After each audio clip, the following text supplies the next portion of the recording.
my name is Stefan Raspel. I'm the product manager for Linux and IBM Z and LinuxONE. And it's my pleasure to present to you how to get the most out of the latest features with SLES on our great platform. So here we go. First, a quick look at the agenda. We will basically have three main sections. First one is about how we support SLES or SUSE Linux Enterprise Server on IBM Z and LinuxONE, followed by a look at the very latest features of IBM Z and LinuxONE as supported in SLES. And finally, what we support in terms of KVM in SLES. And let's get started right away. So first section here, and what's first, of course, our support for SLES.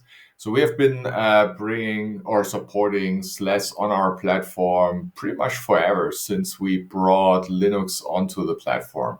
So SUSE was actually the very first company we partnered with, and that great relationship certainly continues. SUSE currently has two main distributions in support. That would be SLES 12 and SLES 15. SLES 12 is currently out of service or end of regular service. There's still the LTSS option, of course, but beware of that. Otherwise, SLES 15 is supported on IBM Z and LinuxONE as usual. And that has always been the case, so we make sure we bring all that we do in terms of hardware support into the Linux distributions by SUSE in a very timely manner.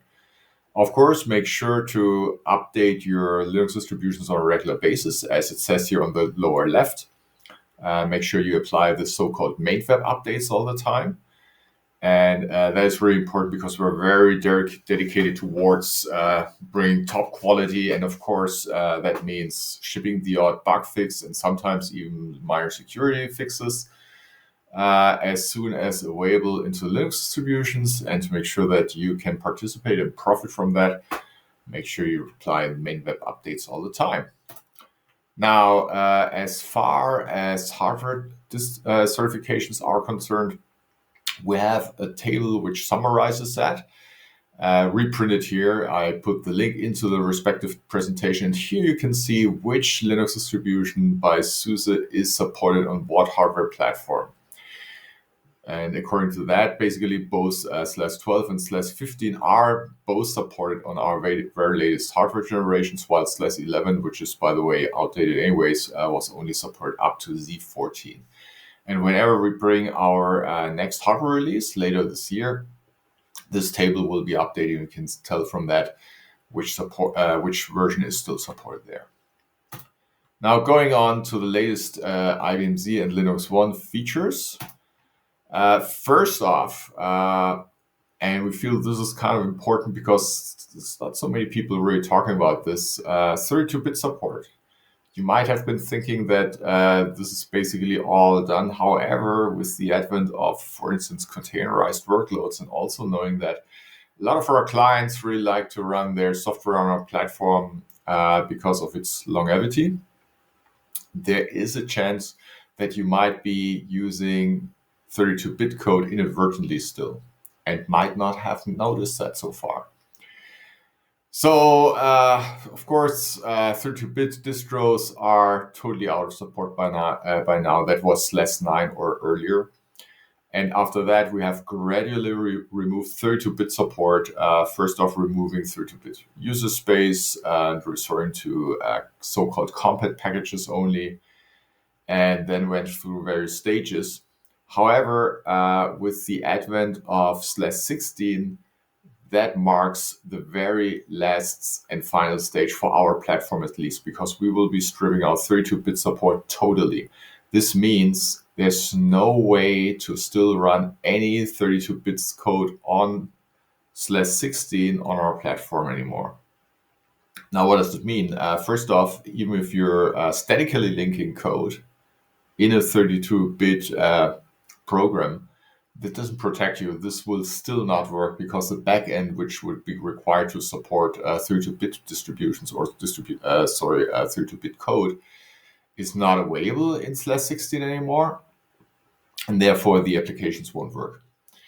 Now, if you inadvertently have some 32-bit support, that can still happen. if you're asking yourself, because, for instance, in container images, who knows or who checks what is all being used under the covers in there? So do yourself a favor, test early to identify lack of 32-bit support, or the other way around, prolonged use of 32-bit applications in your container images or virtual machine images for that matter, and act accordingly. Now on to some more benefiting features. This is something we're very proud of. This is hyperpatch support, or also called vertical CPU polarization. Now, what does this do? Well, basically, here's a little illustration on the upper right, which shows you the very principle of what we're talking about. By default, so far, what we have been doing on our platform was so-called horizontal CPU polarization. For simplicity, I stripped out all of the various virtualization layers, not distinguishing between, for instance, the physical CPUs in the CAC anymore and the virtual CPUs in the LPAR. Let's just assume you were looking at some LPAR running SUSE and the respective CPUs it utilizes, or IFL cores for that matter. So it has 3 CPUs, number 1, 2, and 3. Number 1 is actually exclusively used by LPAR A. Number 2 is shared between LPAR A and LPAR B, and number 3 is shared between the total of 3 LPARs. Now with horizontal CPU polarization, what we do is when we're running some tasks, we spread the workload evenly across all 3 IFLs. And well, that means depending upon how much share the other LPARs, LPAR B and C, take from that respective CPU, you might not get so much, while LPAR A is exclusively used by, CPU number 1 is exclusively used by LPAR A, and therefore it's almost impossible for that one to have any steal times. So wouldn't it be cool if we would deploy most of our workload on CPU number 1 predominantly, and utilize the other 2 only when we really need to? And this is exactly what vertical CPU polarization does. So vertical CPU polarization recognizes how much the respective CPUs can be utilized by other LPARs. So we're speaking of so-called vertical highs, mediums, and lows. So in our case, in this example, CPU number 1 would be a vertical high because it's exclusively used, while CPU is a vertical low because that can also be utilized by a number of other LPARs, and therefore it might have quite a lot of steal time actually. And what we do then is and that's what our contribution to the Linux kernel was, we're considering this and making sure that we're deploying the tasks or processes predominantly on CPU 1, and therefore you get much better performance. So as an end result, what this means is, if you are running your workload on a highly utilized IBM Z or LinuxONE machine, you will get a lot better performance out of that when you're exercising most of the capacity of the entire machine. You're really hammering at all of the CPUs, right? And in that case, this feature can basically give you a lot better performance. So we saw some nice double-digit growth there. Very nice, very nice. It's currently not available in SLES yet, but it is anticipated for the forthcoming SLES 15 SP7, and will certainly also land in SLES 16. So you should be really looking forward to that one. Onwards, here's a small update on our content design work. In the past, we did do exclusive versions of our so-called device drivers book for SUSE and also other distributions for that matter.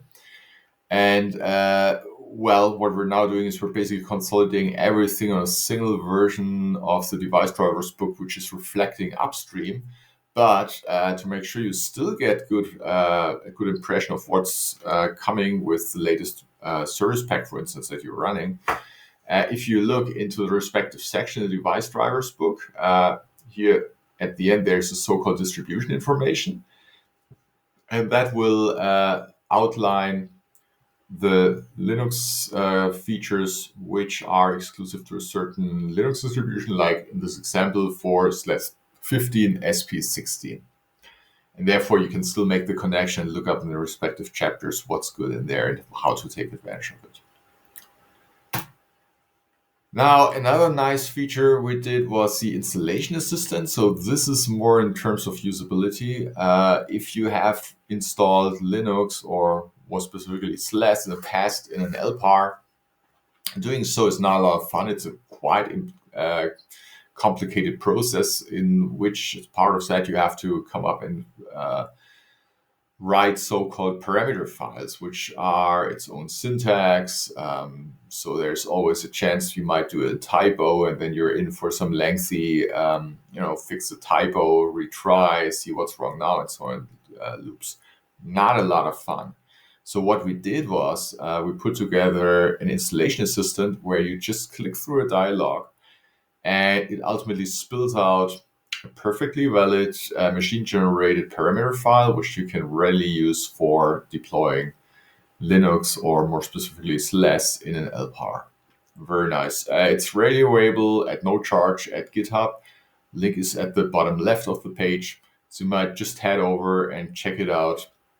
That should come really helpful for you. Next up would be kernel live patching. You might be familiar with this functionality for SLES. SUSE has been introducing that a while ago in their Linux distributions, and it's also readily available in SLES 15, ever since the first service pack, actually. So, in case you were wondering whether that's supported on our platform or not, even though we take great pride in the high availability features of our hardware and the resiliency, there's certainly no reason why to miss out on such a great feature, which helps you to save on reboot times once in a while. So that's why we put in the effort. And again, it's available since SLES 15 SP1. So go check it out. And of course, there's respective documentation available as linked here on the lower left again. Now, here's a feature which is a little bit older. It was introduced with IBM Z15, actually. That's the so-called deflate. However, it's providing so much value. I still continue to talk about it, just to make sure everybody's aware. So this is readily available in both SLES 12 and SLES 15, SP1 and onwards. And what it does is it's basically implementing the entire gzip compression algorithm in hardware. And that's tremendously faster than doing it in software. And by the way, also saves a whole lot of CPU cycles. So it's basically helping you twofold. The thing is, it is activated by default. So if you're not doing anything, you're just calling gzip in your application or from the command line, you will be good here. However, you need to be aware, it is only implementing gzip compression level 1, which is the fastest, but also generates slightly bigger binaries as a result than, for instance, number 9, which is the slowest version. But we feel that disk space is a lot more expendable rather than CPU cycles, so it is certainly a great feature to look into utilizing. But if you're doing it from command line as part of your scripts or from some application and you're calling gzip, make sure you're choosing the right compression level so you can really take advantage of this hardware feature.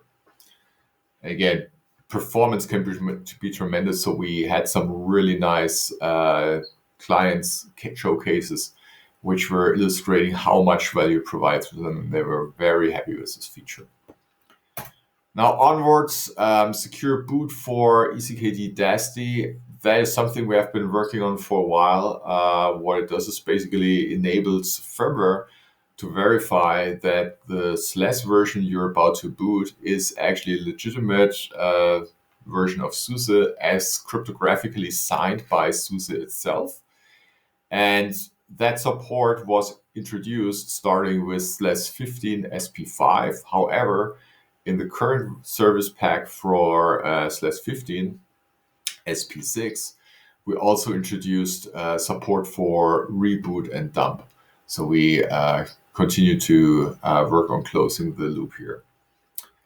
Again, there's a couple of pointers here and more information you might find handy to read through. Again, to take advantage of this, you need to make sure that the respective LPAR configuration is enabled respectively as indicated here on the page, right-hand side, near the middle. And yeah, there you go. Something which, again, is not terribly new, but still raises a lot or meets a lot of client interest is CDSFS. This is specifically of interest to clients running COS next to the Linux. So if you have a COS application, when you want to exchange data with Linux, what clients usually do is they want to move data or copy data from ZOS to Linux so they can apply some of the nice open source tooling available there and further process data or generate reports or have some other kind of insight into the data. Now, how do you get the data over there? Well, traditionally, what ZOS clients would do is they would set up an FTP server and transfer the data over to Linux.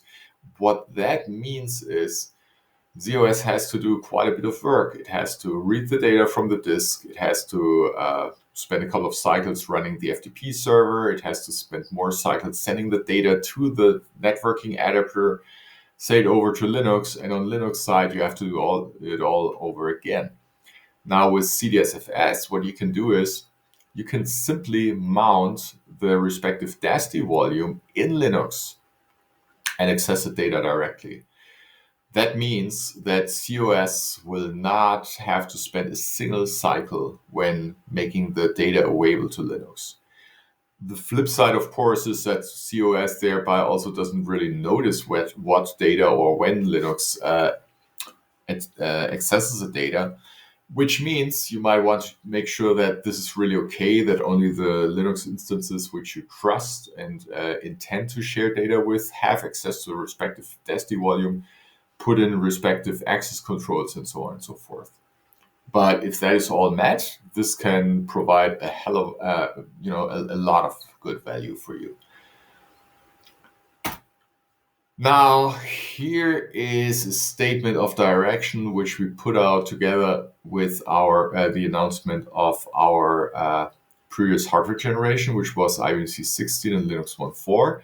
And this is basically indicating that we intend in the future to switch over to a PCI-based networking adapter when direct attached in Linux.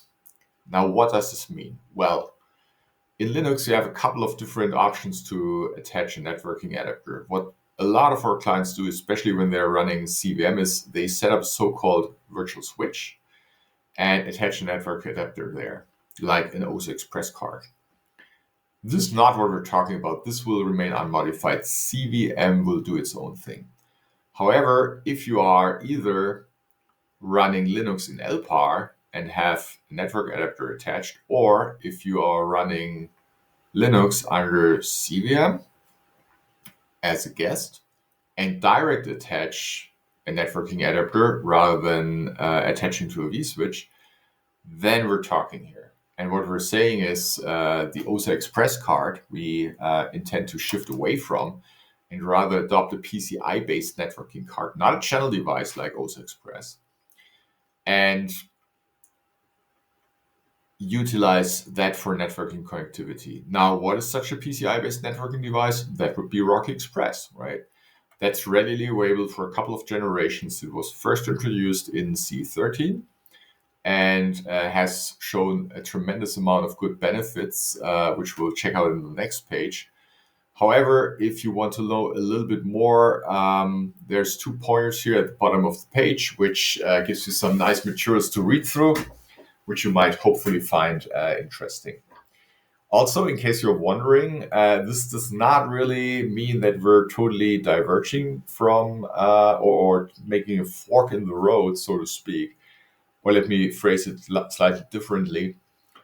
We are very well aware of the fact that clients would not love to have two different networking adapters going forward. So we'll do something about this. But I'll leave that to next time we talk when we're introducing or speaking about the next hardware generation of IBM Z and LinuxONE. Now, in the meantime, here's a couple of reasons why this is actually a very good change. So what we figure is, for one, having a PCI-based networking adapter that makes for a very smooth transition when coming from other platforms. It's eliminating the need for IBM Z-specific tooling like we had with OSA cards. It certainly better integrates in LinuxONE Z distributions, specifically into, for instance, the installation panels of the Linux distributions. It overall requires less training effort, and it's also bound to be giving you a better integration with other open source frameworks in terms of adapter virtualization. Because SRIUV is, which is the virtualization framework for PCI devices, a lot more popular with Linux open source frameworks rather than what we did with OSA Express or channel devices in general. Now, co-location-wise, we already had the topic of co-locating ZOS and Linux in terms of shared DASD access. We also have a technology which is called SMCD version 2 or shared memory communications. This is a technology which offloads networking traffic from the actual NICs onto so-called ISM or internal shared memory devices, which are mere memory movers. So they really just copy data from left to right, and they do this at very high speeds, very, very high speeds. So you're bound towards not only getting excellent throughput, you will also get extremely low latency, and even better, you will be saving on some CPU cycles. This technology is available not only for Linux in LPAR or in CVM, it's also now available in KVM that was added in SLES 15 SP5. But we're not only preaching about that great technology, we're also applying it to our own products, like, for instance, to IBM Storage Scale. I'll come back to that in a moment, where we enable the product for use of SMCD version 2. And here's the entire code changes needed. We merely needed to change a single file. And besides, well, there's some helper tools, so we had to make some smaller adjustments there. But it's just for cosmetics. The actual change to take advantage of the great capabilities of SMCD was just changing that socket statement as indicated on this page. And that was about it. And otherwise, here's a couple of more steps required for taking advantage. So, of course, when actually running, you need to make sure you have an ISM device, as mentioned earlier. You have to have the right tools installed, which usually your installer will take care of. And SE Linux or the security framework from Linux, as far as that is concerned, you have to make sure that it's set to permissive or disabled to take advantage of SMCD. Now, onwards to security, and here we have some more recent changes. First one would be the OpenSSL PKCS11 signing provider. This makes it possible to set up a signing server where the actual key is protected by an HSM. We feel that's a really good story in terms of protecting your most valuable assets, like your signing key, for instance. And that support just made its way into SLES 15 SP6. Likewise, if you're considering to ever change the master key on your HSM, you might be aware that this is not so easy. Besides not being easy, it's also disruptive. That's even worse. So whether you're running your HSM in CCA or EP11 mode, both cases, the very first step, as outlined here, is stop all processing, which means it's disruptive. So you have to halt your entire operation. It means you have to wait for the next service window, and only then can you proceed. So what we did is we came up with a framework for a concurrent HSM master key change, as outlined here. It does require a little bit of more effort. However, what you get in exchange is you will be able to exchange your master key while your applications run uninterrupted, which is a great story as far as we're concerned. It underlines our dedication towards making sure you get the most resilient platform in the market. Here's another smaller change, which is nonetheless also likewise important. We expanded the length of the current command lines to more than roughly 900 bytes. This can be very handy when you have to provide a list of devices on the kernel command line, because previously you were limited by that, right? 900 bytes you can run out pretty fast if you're setting up a seriously big server. So we bumped it up quite a bit. So a new default is actually 4,000 bytes. And you might want to check the manual of your SLES 15 SP6. It can be set to larger values, so you can even go beyond that in case that doesn't suffice. So another topic, of course, is AI. I just want to mention all the work we do here. So here's just an overview chart which shows the various layers of support. Of course, there's some frameworks which are currently not supported on our platform, like the Onyx runtime, but that is actually in the process of getting support. So it's something we're working on right now. Of course, there's some which are enabled for IBM Z. That merely means that the respective binaries are running on our platform, or the source code has been receiving some updates, so it can be compiled for our platform. There's already a number of frameworks here, and a couple of these are actually in the process of moving on to the next stage, like Llama and Bliss, for instance, which would be SIMD optimization. So SIMD is a set of instructions utilizing very long vector registers that can speed up especially matrix operations or neural networks, for instance, tremendously. And that's what we did to a couple more frameworks like NumPy, OpenBLAS, Eigen, or PyTorch. And the latter of that is already in process of moving on to the very final stage of support, which would be getting it adjusted to take advantage of our integrated accelerator for AI on our Telum processor. We already have a couple of frameworks there, like the Onyx MLIR framework, SnapML, or TensorFlow, and that will soon be joined by PyTorch as indicated. And that gives you the biggest boost in terms of hardware acceleration. Now, wrapping things up slowly, here's a couple of some ISV tools, and one of these would be actually the Apache Cloud Stack for managing Linux on IBM Z and LinuxONE. So if you plan to deploy a bigger Linux installation for providing an infrastructure as a service framework on your platform or on your IBM Z on LinuxONE, this is exactly what you might be looking for. There's a couple of other frameworks available on our platform as well, right? We have, for instance, also things like ICIC. But we understand some clients like to also take advantage of an open source approach like the Apache Cloud Stack. That's exactly what we're delivering here. Also, as far as storage is concerned, I had this previously as a showcase for SMCD version 2. We do provide two different frameworks here, or two different IBM products, which would be IBM Storage Scale and IBM Fusion. The latter is more aimed towards cloud-based or rather containerized workloads, while the former is for more traditional workloads. In any case, you will get served very well in both areas, and you might want to check these out in case you're looking for a good software storage implementation. Now let's move on to the final section of the presentation, which would be KVM. First off, as far as availability is concerned, we have been supporting SLES with KVM for quite a while, or the other way around, whichever you might want to take a look at it.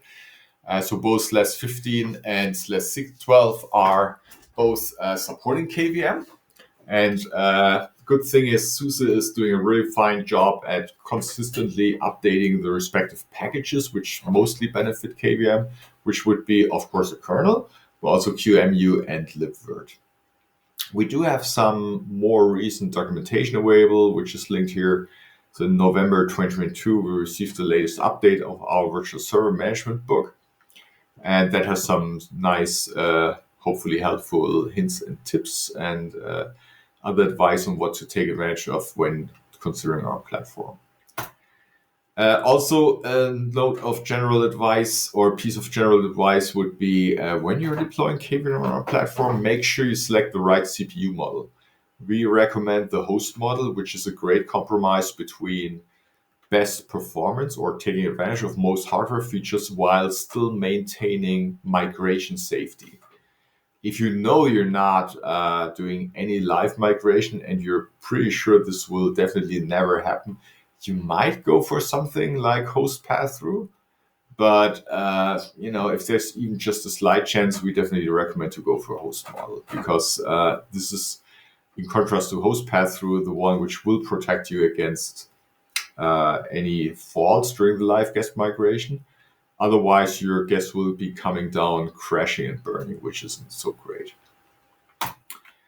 Now, what we have been doing for most time or most part in terms of KVM support recently was secure execution, which is our confidential computing technology. What it does is through hardware support and also firmware support, we're basically protecting both the guest memory and the guest state through respective components in the hardware and in the firmware from unwanted or unallowed access, and thereby protecting your workload. So what this means at the end of the day is that nobody, not even the administrator of KVM, can actually inspect the guests anymore, look into them, read any secrets from it, whatnot. Of course, it still requires you as the creator of the virtual server to make sure that your guest is actually set up correctly. So for instance, this all does not help in case you're leaving your SSH access open, wide open for the public. But if you're doing your part of the job here, then your server is going to run as protected as it virtually could be. Now, here's a quick look at what you have to take advantage of or consider when considering deploying secure execution. So we have support requirements for both the machine owner and the workload owner.